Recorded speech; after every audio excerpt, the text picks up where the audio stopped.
Okay, picture this. A soldier with a machine gun in 1942. Now, picture one in 2025. See any big difference in what they're holding? I mean, have you guys ever wondered why the legendary MG-42 is still haunting battlefields? Why it keeps popping up in what's supposed to be the modern era? Honestly, why does this thing just refuse to die? Well, if you said yes, then you are in the right place because you're about to get the real story behind the one machine gun all those, history channels can't stop talking about. Let's dive into the MG-42's story. Okay, so here's the thing. The MG-34, it was basically a luxury weapon built from super high quality parts using a precise and insanely complicated process. You needed professional hands for this. We're talking about 150 man-hours to build just one MG-34, and it cost around 320 Reichsmarks. In today's money, that's about 3,000 US dollars. And that was a huge problem. A problem that gets real when you need hundreds of thousands of machine guns because a war is exploding across multiple fronts and continents, right? So listen to this. Even before the war, German engineers were already trying to cook up something cheaper and better using stamped steel. The goal? Slash the cost and production time, and this is the kicker, without sacrificing a single bit of performance. So just imagine you're the engineer, okay? Your boss says, create something better than the best machine gun in the world and cut its price and production time in half. No pressure. Well, that's exactly what they did. The MG-42 was born, made from that stamped steel just like they wanted. And get this, it had a 30% higher rate of fire, a faster quick barrel change system, and it was way more reliable in the mud and the muck of the battlefield. And on top of all that, it took half the time to produce a single unit compared to the MG-34, while also being cheaper by about 80 Reichsmarks per unit. I'm not going to sugarcoat this, you guys. That is an absolutely impressive achievement. So you know what happened? Once the design was locked in, it went straight into mass production and stayed there for the rest of the war. Over 400,000 MG-42s would be produced. But here's the twist. It never actually fully replaced the MG-34, and for a couple of big reasons. The first reason was simple logistics. You had all these factories already set up and cranking out MG-34s. To switch them over would mean hitting pause on production, and trust me, they needed those machine guns urgently.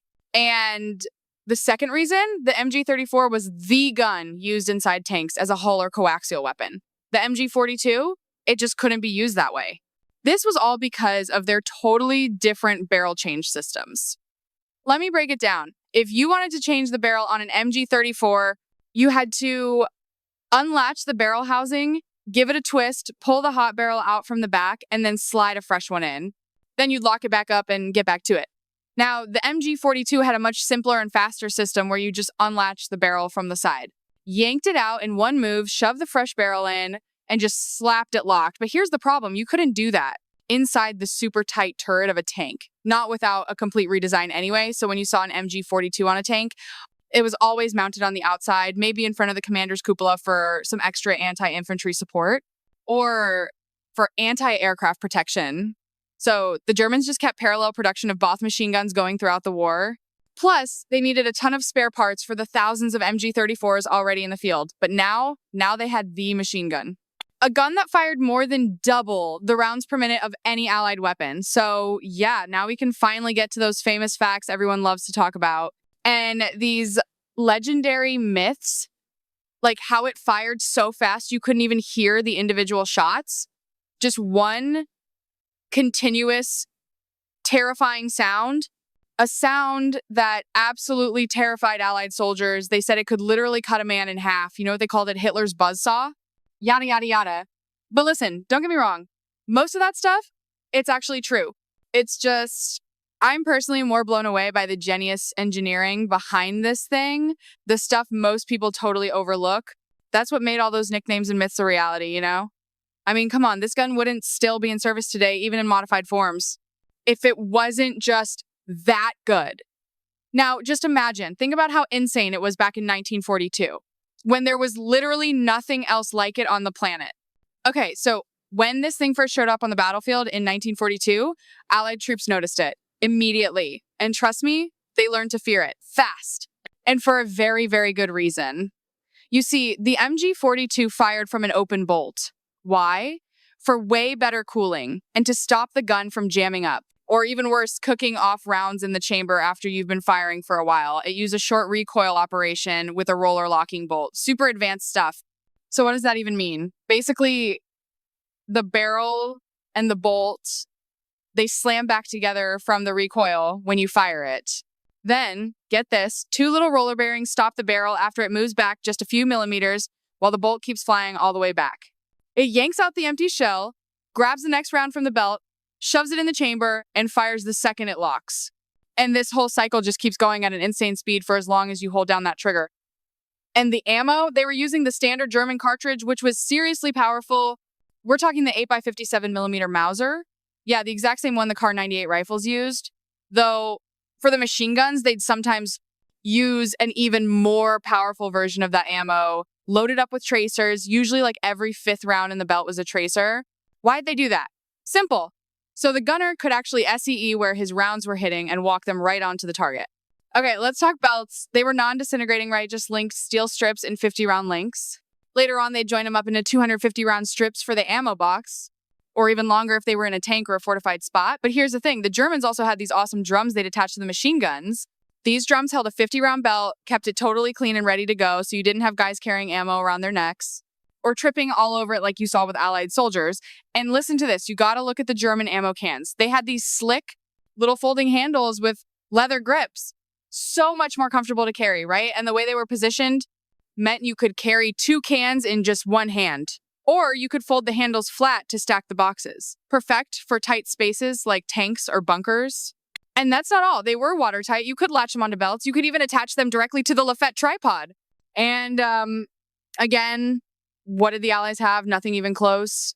It's just fascinating, honestly, how far ahead the Germans were thinking, making every single tiny piece work together in a perfect system. And the absolute peak of that thinking, the Lafette tripod. Oh, you guys, we have to talk about this. But first, before we get to what happened to the MG-42 times after times the war, because trust me, the story for both the gun and the mount didn't end when the war did. Not even close. Okay, so this is the Lafette 42. It's a specialized mount, and its history, you can trace it all the way back to the MG-08. So, you know what? Let's start right there.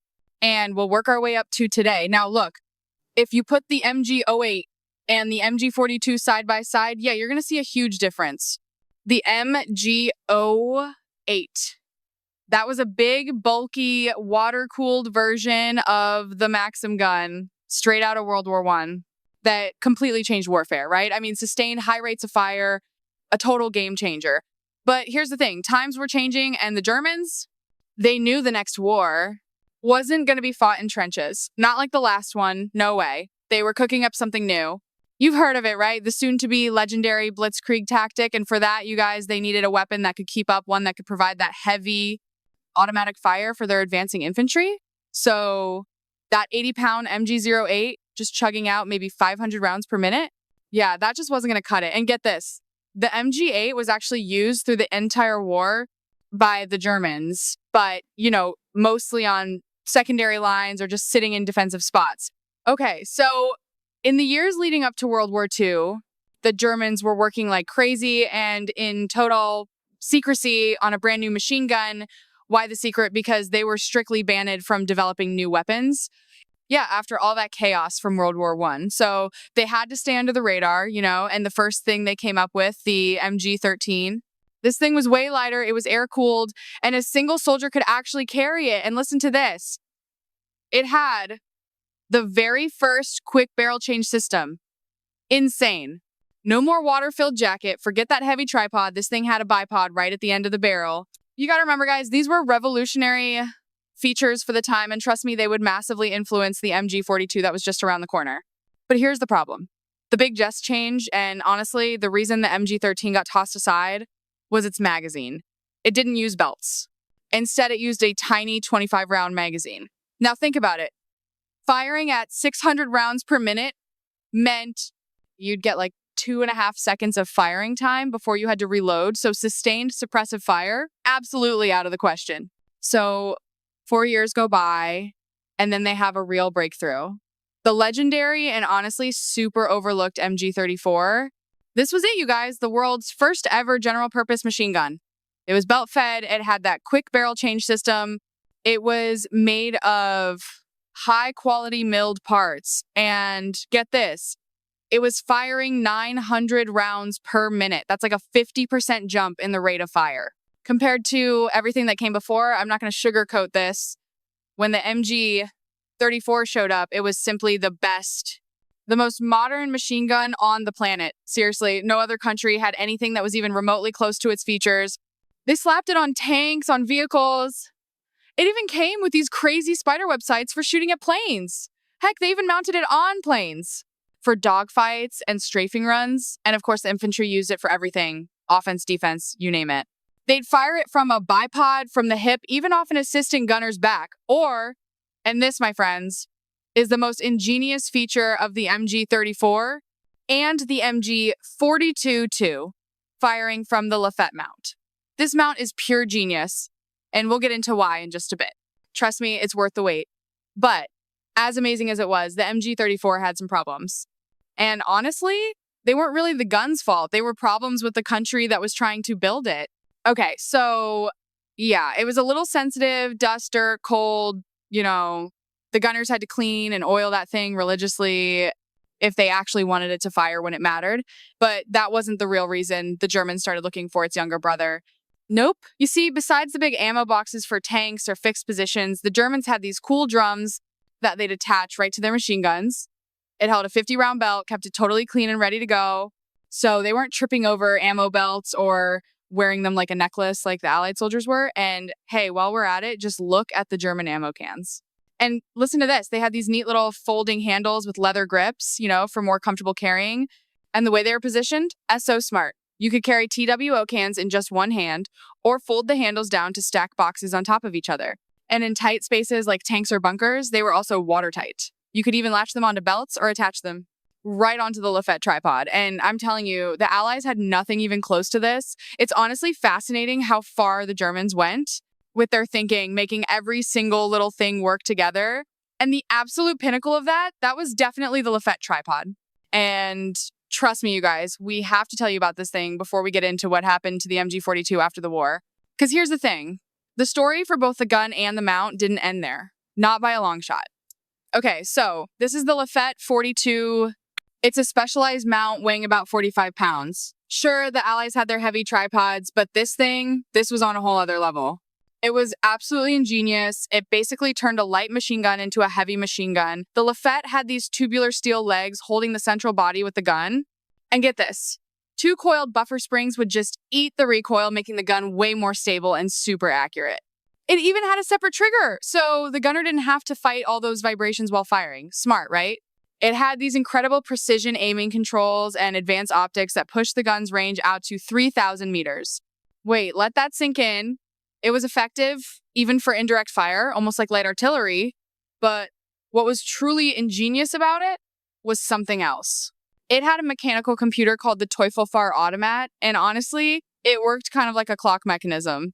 Okay, so picture this. The gunner would set 2 range limits and the exact sweep zone he wanted. He was basically selecting a field, a kill zone, a place where he wanted the machine gun to just unleash, maybe a road where the enemy was expected to show up, or a bridge they absolutely needed to control. Now, using this mechanism, when that trigger was pulled, the gun would fire and get ready for this automatically. Sweep itself across that preset field. Every single time the trigger was pressed, bam, the gun would fire across that zone. And the gunner, he didn't even have to be there. He could literally tie a string to the trigger and just stay in cover. All while the gun did all the work, spraying that designated zone as long as it had ammo. Insane, right? And the Lafette tripod worked the same way. With both the MG-34 and the MG-42, and honestly, it's one of the most overlooked features of their entire arsenal.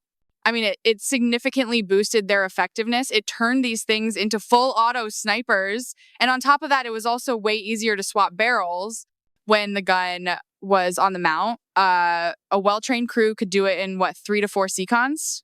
And then just get right back to laying down fire. In a defensive position, the MG-42 was an absolute nightmare for advancing Allied troops. And listen, it wasn't just because of that insane rate of fire. With the Lafette mount, they were way lower to the ground, and because of that, they were much harder to spot and take out. But here's the thing, the Germans were also masters of deception, making it seem like there were way more guns than they actually had. They'd prepare multiple firing positions for every single team, and after firing for a bit, They'd pack up, move, switch positions, and then start firing again from a totally different angle. You can imagine how this just completely frustrated the Allies, right? They were getting fire from all directions and thought they were up against a much larger force than was actually there. And the worst part, they had no idea where to even aim their artillery or tanks to shut those guns up. I'm not going to sugarcoat this for you. If the Germans had to retreat, they wouldn't just leave. Oh no, they'd make the Allies pay for every inch of ground in blood. And then they'd pull back to a new spot and do the exact same thing all over again. This was insanely common, especially in the later stages of the war, right? As the Germans were getting pushed back toward Berlin, they made every single Allied advance a complete nightmare. But get this, they also had this crazy clever tactic with 2 machine guns. One would fire tracers way above the Allied positions. The whole point was to trick the enemy, make them think the fire was aimed at the guys in the back, so the frontline troops would try to advance. And that's when a second machine gun, just waiting for this moment, would cut them down the second they stood up. Now, for the German gunner firing 20 rounds a second, that meant you had to be seriously disciplined with your finger on that trigger, and for a bunch of reasons. You know, you could totally wreck the gun by firing for too long. We're talking overheating the barrel, or even worse, a catastrophic failure in the feed system that could literally blow the gun up right in your face, which, by the way, actually happened a lot. So yeah, this extreme rate of fire was a total double-edged sword. Of course, you're burning through ammo like crazy, and some poor guy had to carry enough of it to feed that hungry, hungry gun. So to really max out the potential of these things, either the MG-34 or the MG-42, since both were used side by side, the Germans organized their entire squads around the machine gun itself. This was totally different from the Allies, who saw machine guns more like a support weapon for the infantry, right? They had them all sorted into light, medium, and heavy. But the Germans, honestly, they did it all so much better with just one weapon. Why? Because their organization was on another level. A standard infantry squad was made up of 10 soldiers. The absolute core of that squad was the machine gun team. You had a gunner, his assistant, and an ammo bearer. These 3 guys worked together like a well-oiled machine around that gun. They carried all the equipment for it, made sure everything was running smooth, and helped each other with adjusting fire, doing reloads, barrel swaps, and moving to new positions. And get this, if the gunner got hit, the assistant would take over instantly and just keep laying down fire. Okay, so these first 3 guys, they usually had a 9mm pistol as a sidearm, and then you had another 6 soldiers armed with the Kar 98K.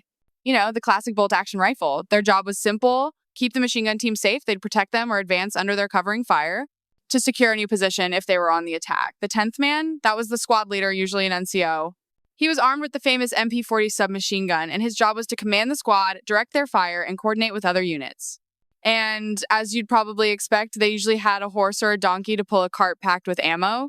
I mean, they were burning through thousands of rounds, and that stuff is not light. A single 250-round box weighed about 8 kilos, or around 20 pounds. And wait, let that sink in. It would be gone in about 10 seconds of firing. So you had to be incredibly careful, especially in a long firefight. So you might be wondering, if the MG-42 was so legendary, why didn't the Allies just use captured ones? You know, use them against the Germans, or why didn't they just copy it and make it for their own army? Well, here's the thing. They did use it, and they did try to copy it. It just didn't go so well at first. Allied troops would absolutely use captured German machine guns anytime they got the chance, especially the partisans and resistance movements. It's even said that Germans would execute soldiers they captured who were using their machine guns, though that was probably just in isolated cases. But the real problem with using your enemy's weapon is this: you weren't trained on it, you had no idea how to maintain it, and you definitely didn't have spare parts or the right ammunition for it. Look, if you could get your hands on some, that was amazing, but there was no steady ammo resupply, you know? And if a part broke, it was game over. It couldn't be replaced. So what about just copying it? Well, listen to this. America actually tried to reverse engineer captured MG-42s in something called the 24 Project. They actually built 2 prototypes rechambered for the US 30-06 cartridge. However, they just could not solve the technical problems.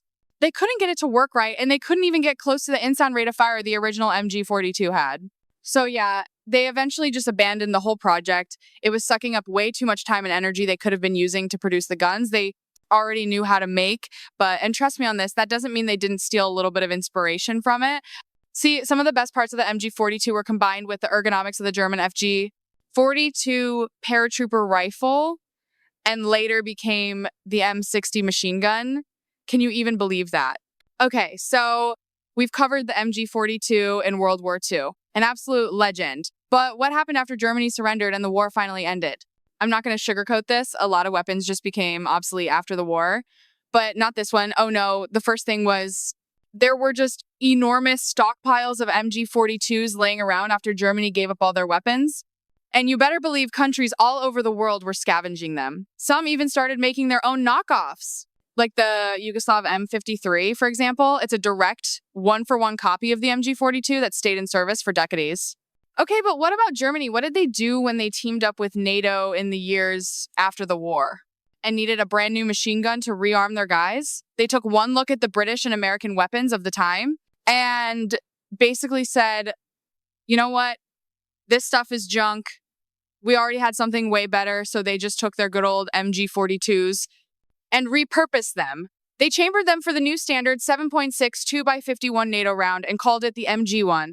It was the exact same gun as the MG-42, just with a new barrel and a few tweaks for the different ammo. And wait, let that sink in.